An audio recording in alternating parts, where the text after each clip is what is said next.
Hello students हम कर रहे हैं क्लास 11th का अकाउंट का पेपर मॉर्निंग शिफ्ट का, जिसका पेपर कोड है 055। 21 फरवरी 2026 का पेपर है। चलिए स्टार्ट करते हैं। सबसे पहले सेक्शन ए स्टार्ट कर लेते हैं। सेक्शन ए का आपका फर्स्ट क्वेश्चन है, which quality character of accounting information is reflected if financial statements are prepared using the same accounting principle over a different year. तो कौन सा अकाउंटिंग यानी कौन सा क्वालिटेटिव करेक्टर है जो फाइनेंशियल स्टेटमेंट को प्रिपेयर करने में काम आता है। ठीक है, ये क्वेश्चन में आपसे पूछा है, तो इसका आंसर है आपका कंप्रेसिबिलिटी। तो इसका आंसर है कंप्रेसिबिलिटी, ऑप्शन ए। आंसर कौन सा है? कंप्रेसिबिलिटी। तो कंप्रेसिबिलिटी एक ऐसा अकाउंटिंग करेक्टर है जो डिफरेंट ईयर में भी यूज होता है। नेक्स्ट क्वेश्चन है, match the following. Question second है, मैच करना है।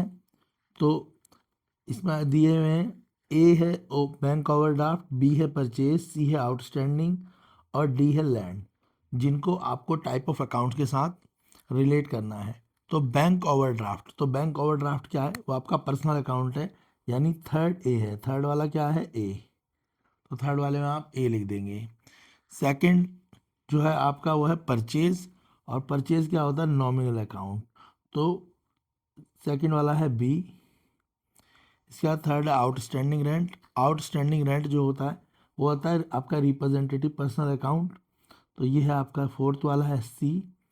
और डी है लैंड। लैंड है आपका रियल अकाउंट। तो डी क्या है? आपका रियल अकाउंट है।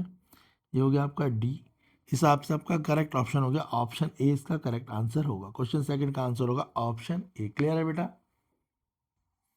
क्वेश्चन थर्ड में आपसे बोला, a customer return defective goods to the seller, then the seller will issue. अगर जब भी हम कोई चीज़ रिटर्न करेंगे किसी को, ठीक है, क्लियर है, अगर कोई कस्टमर रिटर्न करेगा किसी शॉपकीपर को कोई भी चीज़ जो उसने परचेज करा हुआ होगा शॉपकीपर से, तो जो शॉपकीपर है वो उससे क्रेडिट नोट देगा। क्या देगा? Credit note. तो इसका आंसर है ऑप्शन बी, क्रेडिट नोट। तो उसे क्या देगा? क्रेडिट नोट देगा। क्लियर है? इसका और वाला आंसर क्वेश्चन भी है, और वाला क्वेश्चन है इसका, Ravi wants to deposit cash into his bank account, he will prepare. तो रवि ने क्या करा है? कैश बैंक में डिपॉजिट करा है। तो उसके लिए उसे क्या प्रिपेयर करना होगा? तो उसके लिए प्रिपेयर करना होगा उसे, तो जब भी हम बैंक में पैसे डिपॉजिट करेंगे, ठीक है ना, जब बैंक से पैसे निकालेंगे, और तो अगर हमारे पास चेक ना हो, उस क्वेश्चन में चेक ना लिखा हो, तो हम क्या करते हैं? पे स्लिप भरते हैं। तो ऑप्शन डी आंसर होगा इसका, ऑप्शन डी। तो रवि क्या करेगा? पैसे डिपॉजिट करने के लिए पे इन स्लिप भरेगा। ऑप्शन डी क्या है इसका? पे इन स्लिप। क्लियर हो गया? नेक्स्ट क्वेश्चन देखते हैं। क्वेश्चन फिफ्थ है, sale of charity by MS group, a dealer of furniture, to Kunal for ₹1,08,000 in recorded. तो ठीक है, सेल करी है चेयर्स एमएस गुरु ने, जो डीलर है फर्नीचर का, टू कुणाल को ₹1,08,000 में। तो रिकॉर्डेड उस एंट्री को कहाँ रिकॉर्ड करेगा? तो आपको सिंपल सी बात पता है, जब भी हम कुछ सेल करेंगे तो वो एंट्री हमारी कहाँ जाएगी? वो सेल्स बुक में जाएगी। क्लियर है? तो इसका आंसर होगा ऑप्शन बी। क्या होगा आंसर? Sales book. क्लियर हो गया? तो इसका आंसर हो जाएगा सेल्स बुक। नेक्स्ट क्वेश्चन देख लेते हैं।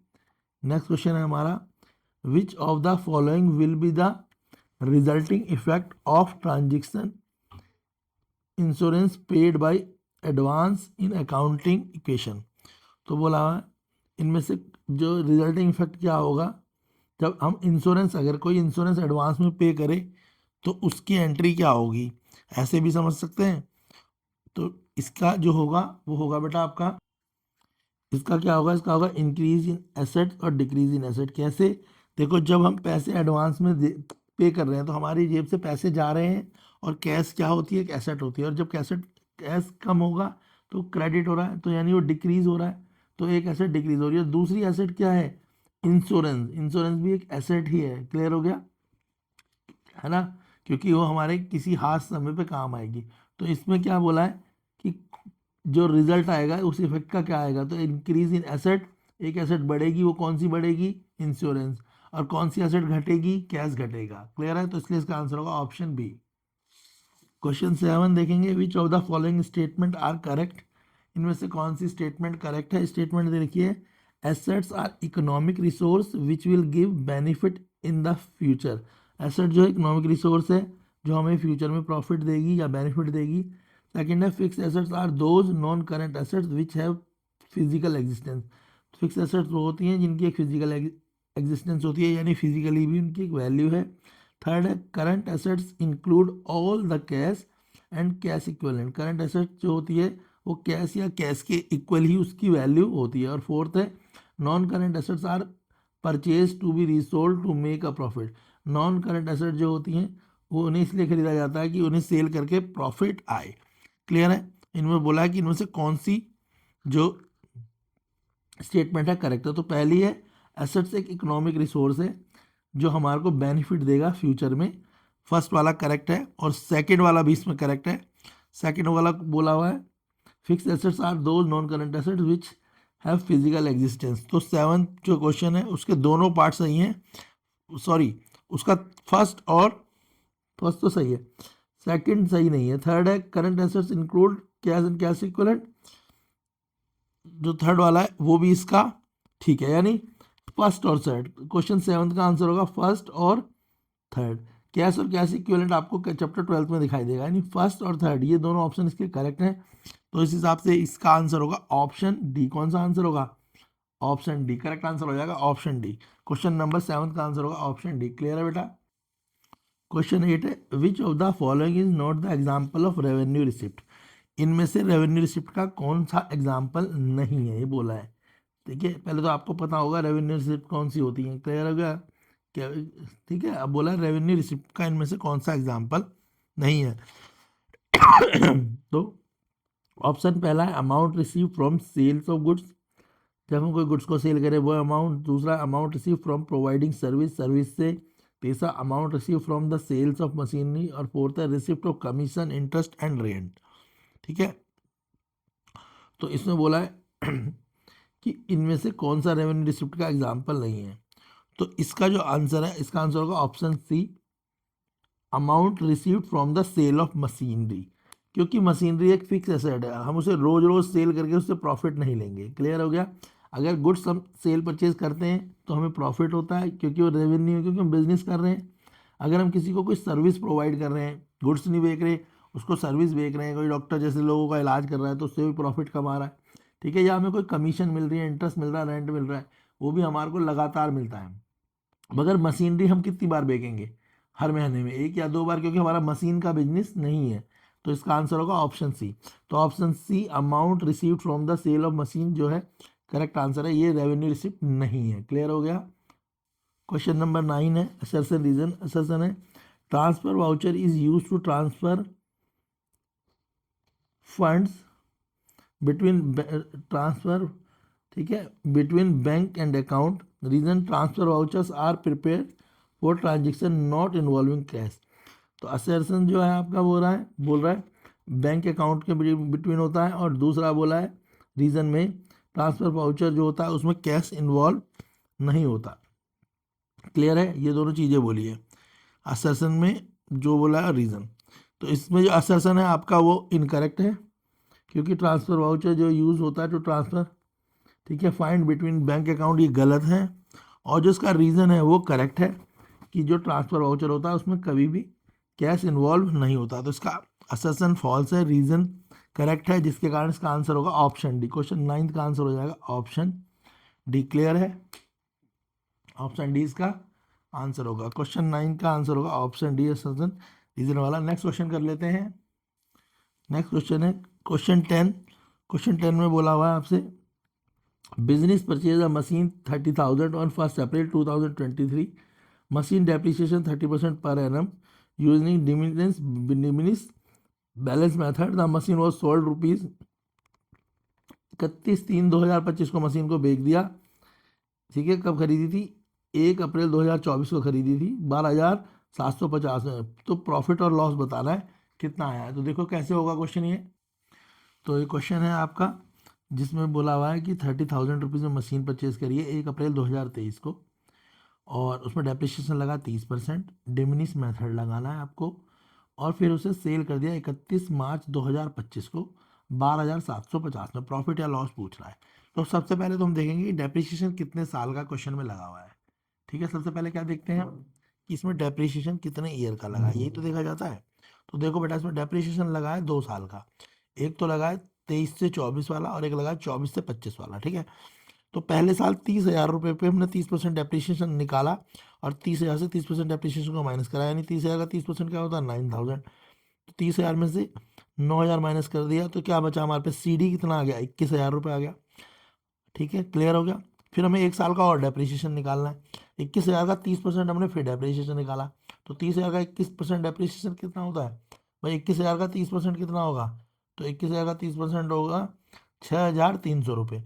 तो 21,000 से हमने 6,300 माइनस करा तो हमारे पास कितना अमाउंट आ गया 14,700 रुपये। ये हमारा नेक्स्ट CD आ गया दूसरे साल का। अब हमारे मशीन जो सेल करी है कितने की करी है 12,750 रुपये की। तो जो हमारे पे नेक्स्ट ईयर का जो CD आया उसमें से हमने क्या कर दिया, मशीन को सेल कर दिया, और मशीन को सेल करने के बाद हमारे को दिखा 1,950 रुपये हमारे को फिर भी कम मिले। मशीन की कॉस्ट कितनी थी 14,700, पर हमारी मशीन सेल कितने में हुई 12,750 में। इसके हिसाब से 14,700 से हमने 12,750 माइनस करा तो हमारा आंसर आया 1,950। तो यानी इसका आंसर ऑप्शन बी करेक्ट होगा। समझ आ गया डेप्रिसिएशन, इसका आंसर क्या हो जाएगा 1,950। ऑप्शन बी करेक्ट है आंसर इसका। नेक्स्ट क्वेश्चन देख लेंगे। नेक्स्ट क्वेश्चन इसका और वाला, interest on capital given inside the trial balance is show. जो इंटरेस्ट दिया होता है कैपिटल पे, यानी इंटरेस्ट ऑन कैपिटल जो है given inside the trial balance, तो ट्रायल बैलेंस में किस तरफ शो करता है, तो वो किस तरफ शो करता है, तो डेबिट साइड में शो करता है प्रॉफिट एंड लॉस अकाउंट के। कहाँ करता है, debit side of profit and loss account. इसका आंसर होगा ऑप्शन ए। तो और वाला ऑप्शन है, इसका आंसर हो जाएगा ऑप्शन ए। नेक्स्ट क्वेश्चन देखेंगे। नेक्स्ट क्वेश्चन है which of the following error will be rectified through the suspense account. जब भी सस्पेंस अकाउंट बनाते हैं तो उसके थ्रू हम किस एरर को सॉल्व करने की कोशिश करते हैं। तो जो क्वेश्चन नंबर 11 इसका आंसर होगा ऑप्शन डी। क्लियर है। इसका और वाला क्वेश्चन भी देख लेंगे, उसका आंसर क्या होगा। पोस्टिंग है 8,950 की, जिसे हमने 9,850 क्या के हिसाब से क्या करा, पोस्ट करा है डेबिट साइड। तो एग्जाम्पल किसका होगा, एग्जाम्पल एरर ऑफ कमीशन का। अमाउंट 8,950 था जिसे हमने 9,850 के हिसाब से पोस्ट कर दिया कहाँ पे, डेबिट साइड। वो एग्जाम्पल किसका हो जाएगा, एरर ऑफ कमीशन का एग्जाम्पल होगा।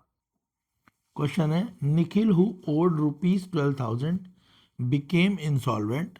ये क्वेश्चन है आपका, क्वेश्चन नंबर जो है आपका है question number 12। Nikhil who owed ₹12,000 became insolvent, 80 paisa in rupees was received from his state, journal entry would be.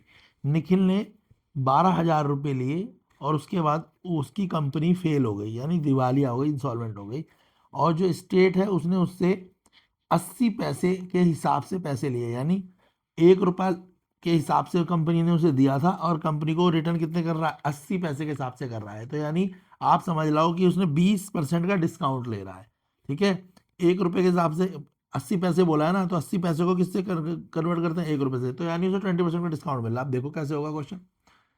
तो सिंपल क्वेश्चन है, देखो 12,000 रुपये निखिल ने क्या करे लिए थे।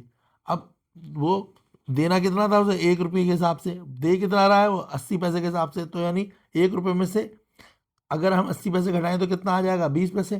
तो हमने 20% डिस्काउंट कर दिया, तो 12,000 को हमने में से क्या करा 20% डिस्काउंट करा, तो 12,000 का 20% निकाला तो क्या आएगा बेटा 2400। और 12,000 से हम 2400 को क्या कर देंगे माइनस कर देंगे, यानी 9600 रुपये 9600 रुपीज़ तो उन्हें मिल जाएंगे। बाकी जो 2400 रुपये वो क्या हो जाएगा, वो बैड डेप्ट हो जाएगा। क्लियर है। अब एंट्री देख लो क्या बनेगी इसकी। तो जो इसकी एंट्री बनेगी बेटा वो क्या होगी, तो देखो उनके पास क्या आया कैश आया, तो एक एंट्री तो बनेगी कैश अकाउंट डेबिट की, कितने की 9600 की। क्लियर है, मैंने बोल दिया था ना, समझाया दिखाया था ना कि क्वेश्चन में पैसे कितने आए उनके पास 9600 आए, तो 9600 तो कैश आ गया। क्लियर है। उसके अलावा बेड डेप्ट कितना हुआ 2400 का, तो बेड डेप्ट भी एक एक्सपेंस है, तो एक एंट्री कैश अकाउंट डेबिट, एक एक्सपेंस अकाउंट डेबिट, यानी बेड डेप्ट अकाउंट डेबिट कितना 2400, और इन दोनों का टोटल लेना कितना था 12,000। टू निखिल अकाउंट कितना हो जाएगा 12,000। तो इसका आंसर हो जाएगा ऑप्शन सी। एंट्री क्या हो जाएगी, कैश अकाउंट डेबिट 9600, बेड डेप्ट अकाउंट डेबिट 2400 और टू निखिल अकाउंट 12,000 रुपये। क्लियर है, ऑप्शन सी इसका करेक्ट आंसर होगा। समझ आया बेटा। क्वेश्चन नंबर है ये 12। नेक्स्ट देखते हैं क्वेश्चन नंबर 13। क्वेश्चन नंबर 12 में और वाला क्वेश्चन भी है। Reena purchase goods ₹25,000, which of the following account will be debited. जब परचेज करेंगे तो क्या होगा, मैंने बताया था जब सेल करते हैं तो सेल्स अकाउंट, और परचेज करेंगे तो परचेज अकाउंट। तो ऑप्शन सी इसका करेक्ट आंसर होगा। क्या होगा, ऑप्शन सी परचेज अकाउंट इसका करेक्ट आंसर होगा। क्लियर है। क्वेश्चन 13 है, statement 1 under single entry system trial balance can not be prepare. तो बोला है सिंगल एंट्री सिस्टम, एक होता है डबल एंट्री सिस्टम, एक होता है सिंगल। सिंगल एंट्री सिस्टम में ट्रायल बैलेंस नहीं बनाया जाता। स्टेटमेंट 2 है, single entry system is approved by the income tax authority. और जो सिंगल एंट्री सिस्टम है उसको इनकम टैक्स अथॉरिटी क्या करती है, अप्रूव्ड करती है। तो इसमें बोला statement 1 true, statement only statement 1 is true, both statement are true, both the statements are false. तो जो इसका आंसर होगा बेटा, इसका आंसर क्या होगा, इसका आंसर होगा आपका क्वेश्चन का, इसका आंसर होगा option A, only statement 1 is true. ठीक है, फर्स्ट स्टेटमेंट इसकी ट्रू होगी। ऑप्शन ए इसका करेक्ट आंसर है। क्लियर है, ऑप्शन ए। नेक्स्ट क्वेश्चन देख लेते हैं, क्वेश्चन नंबर 14। क्वेश्चन नंबर 14 है, N amount of ₹18,000 withdrawal from bank by the proprietor. Proprietor वो होता है जिसने कंपनी को स्टार्ट करा होता है, ठीक है, और वो उसका सोल मालिक होता है, अकेला मालिक होता है। तो an amount of ₹18,000 withdrawal from bank by the proprietor for office use was debited to drawing account. उसने उसे ड्रॉइंग अकाउंट से डेबिट कर दिया। While it is rectify the error dash amount will be debited. और जो rectify करा उसमें amount will be debited, amount कहाँ से डेबिट होगा, तो इसका आंसर है बेटा, तो हमने बैंक से क्या निकाले, पैसे निकाले, तो हमारी एंट्री क्या बनेगी, कैश अकाउंट डेबिट बनेगी टू बैंक अकाउंट। तो इसमें क्या क्या डेबिट होगा, एरर करेंगे रेक्टिफाई तो कैश अकाउंट आएगा। इसका आंसर क्या आएगा, कैश अकाउंट। देखो एक एंट्री है और वाला ही क्वेश्चन है, a credit sale of goods of ₹2,500 to Suresh has been wrongly pass through the purchase book, rectify entry. तो क्रेडिट सेल करी थी कितने की, ₹2,500 की, ठीक है, सुरेश को, पर गलती से एंट्री किस में हो गई, परचेज में हो गई। तो देखो इसको रेक्टिफाई करना है। तो सबसे बड़ी बात इसमें है, जो परचेज की एंट्री है वो तो बिल्कुल ठीक है, परचेज तो हमेशा क्रेडिट होता है, तो टू परचेज तो तुम्हारा बिल्कुल ठीक है। टू और परचेज तो तुम्हारा, जो इसमें एक तो परचेज आएगा, परचेज तो भाई तुम्हारा बिल्कुल सही है, ये बात तो समझ लो। तो देखो इस एंट्री में एक तो टू, ये तो बात समझ आ गई, परचेज हमेशा क्रेडिट होता है, तो टू परचेज तो तुम्हारा बिल्कुल ठीक है, टू के बाद परचेज सही है। मगर ठीक है ना, तो जो तुम्हारा गलती से क्या कर दिया, क्रेडिट सेल करनी कितनी थी, ₹2,500 की, सुरेश ने रॉन्गली पास कर दी यहाँ पे परचेज में। परचेज कहाँ होता था, डेबिट होता था, तो गलती जिसको थी परचेज की। तो एक तो टू परचेज करेंगे, क्योंकि परचेज हमेशा डेबिट होता है, पर वो गलत हुआ है, तो इसलिए गलत एंट्री को हमेशा क्या करते हैं, अपोजिट करते हैं। तो एक तो टू परचेज आ जाएगा, और दूसरी सेल्स, सेल्स तो करनी थी, दूसरी सेल्स आ जाएगी। और परचेज का अमाउंट कितना है 2,500, और सेल्स का अमाउंट भी 2,500 है, दोनों को जोड़ देंगे, और जो डेबिट में एंट्री आएगी वो कौन सी आ जाएगी, यानी सुरेश की एंट्री आ जाएगी। तो जो अकाउंट बनेगा वो बनेगा Suresh account debit to purchase account और टू सेल्स अकाउंट। ठीक है, एंट्री को देख लेते हैं कौन सी होगी। तो करेक्ट एंट्री होगी option C, Suresh account debit हो जाएगा 500 से, सेल्स अकाउंट क्रेडिट हो जाएगा, और सस्पेंस अकाउंट जो है तुम्हारा, वो सॉरी परचेज अकाउंट भी क्रेडिट हो जाएगा। तो इसका आंसर कौन सा हो जाएगा, ऑप्शन जो है सी आंसर होगा। ठीक है ना, कौन सा, Suresh debit to sales to purchase, यहाँ पे परचेज आएगा, to purchase account, option C इसका करेक्ट आंसर होगा। क्लियर है। क्वेश्चन 15 है, which of the following increase the gross profit. Gross profit को इंक्रीज करने के लिए इनमें से कौन सी चीज़ होती है जिससे ग्रॉस प्रॉफिट इंक्रीज होता है। तो जब ग्रॉस प्रॉफिट इंक्रीज करने के लिए हमारे को क्या करते हैं, हम क्लोजिंग स्टॉक की ओवर वैल्यूएशन कर लेते हैं, यानी जो ऑप्शन सी इसका आंसर है, हम क्या करते हैं, जो अब भी हमारे पे क्लोजिंग स्टॉक पड़ा है हम उसकी वैल्यू ज़्यादा लगा देते हैं। जैसे 2 लाख का पड़ा है तो हम उसकी 2.5 लाख रुपए लगा देंगे वैल्यू, ठीक है, ताकि उसका नेक्स्ट ईयर में इम्पैक्ट पड़े। तो उससे हमारा ग्रॉस प्रॉफिट क्या हो जाता है, ज़्यादा हो जाता है। जब हम ओवर वैल्यू कर देते हैं क्लोजिंग स्टॉक की, तो उससे क्या होता है, ग्रॉस प्रॉफिट इंक्रीज हो जाता है। नेक्स्ट क्वेश्चन देखेंगे, क्वेश्चन नंबर 16। क्वेश्चन नंबर 16 है आपका, the depreciation account is closed at the end of the year by transfer to. Depreciation account जो है क्लोज हो जाता है हर एंड में जब हम ट्रांसफर करते हैं। तो डेप्रिसिएशन अकाउंट में हम किस चीज़ को ट्रांसफर करते हैं, ठीक है। तो क्वेश्चन 16 है, तो हम ट्रांसफर किसका करते हैं, प्रॉफिट एंड लॉस। तो depreciation account is close at the end of the year by transfer to profit and loss. Option B इसका आंसर होगा क्या, प्रॉफिट एंड लॉस। क्लियर है। नेक्स्ट क्वेश्चन है, if the insurance premium paid is 10,000 and prepaid insurance is rupees 2,000, the amount of the insurance premium shown in the profit and loss account would be. तो बोला है अगर हमने insurance का premium जो देना था 10,000 दिया और 2,000 हमने एक्स्ट्रा दे दिया, तो उसके बाद प्रॉफिट एंड लॉस अकाउंट में प्रीमियम कितना दिखेगा, तो 2,000 एक्स्ट्रा दे दिया तो 10 ही दिखना चाहिए था, 10 की जगह 2 कम हो जाएगा, अब 8,000 रुपये दिखेगा। ऑप्शन डी इसका करेक्ट आंसर होगा। तो हमें प्रीमियम कितना दिखाई देगा, 8,000 रुपये दिखाई देगा। क्यों, क्योंकि हम 2,000 रुपये पहले ही एडवांस पे कर चुके हैं। इसी का और वाला ऑप्शन है, the total advertisement expense for the year ₹36,000, 2/3 of the expense are carry forward as unexpired, the amount charge of profit and loss account. तो 36,000 का आप 2/3 निकाल लो और जो 2/3 आएगा वो आपका आंसर हो जाएगा। तो कितना आएगा भाई 2/3 36 का, तो 2/3 कितना आ जाएगा, आप सिंपल से देख लो, 36 का 2/3 आएगा आपका 12,000 रुपीज़ आ जाएगा। कितना आ जाएगा, 12,000 आएगा। टोटल कितना है, 36 है, ठीक है। 36 का 2/3 निकालना है, तो समझ को क्या कर लेंगे, कैलकुलेट करेंगे, मल्टीप्लाई करके, तो आंसर आ जाएगा इसका 12,000। सिंपल है, तो क्वेश्चन कोई बिल्कुल ईजी क्वेश्चन है। क्वेश्चन 18 है असर्शन रीजन का। असर्शन है purchase of items other than goods like fix assets are not recorded in the purchase book. Reason है journal proper is a subsidiary book. तो क्वेश्चन नंबर 18, इसमें आपका assertion और reason दोनों correct है, मगर एक्सप्लेनेशन करेक्ट नहीं है, जिसके कारण इसका आंसर होगा ऑप्शन बी। क्वेश्चन 18 का आंसर होगा आपका option B. Question 19, current liability includes. जो करंट लाइबिलिटी होती हैं उन वो कौन कौन सी हैं, वो तो करंट लाइबिलिटी वो लाइबिलिटी होती हैं जो हमें एक साल के अंदर क्या होती है, पे करनी होती है। तो करंट लाइबिलिटीज में है फर्स्ट, थर्ड और फोर्थ, आउटस्टैंडिंग क्रेडिटर और अनअर्नड कमीशन, यानी जिस कमीशन को हमने अर्न नहीं करा, वो सॉरी फर्स्ट थर्ड फोर्थ, हाँ अनअर्नड कमीशन, ठीक है।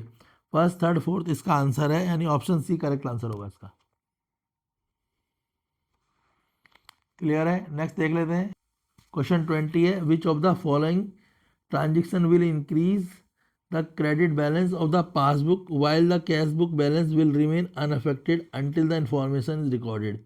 बोला इनमें से कौन सी उसमें जो पासबुक का बैलेंस बढ़ जाएगा।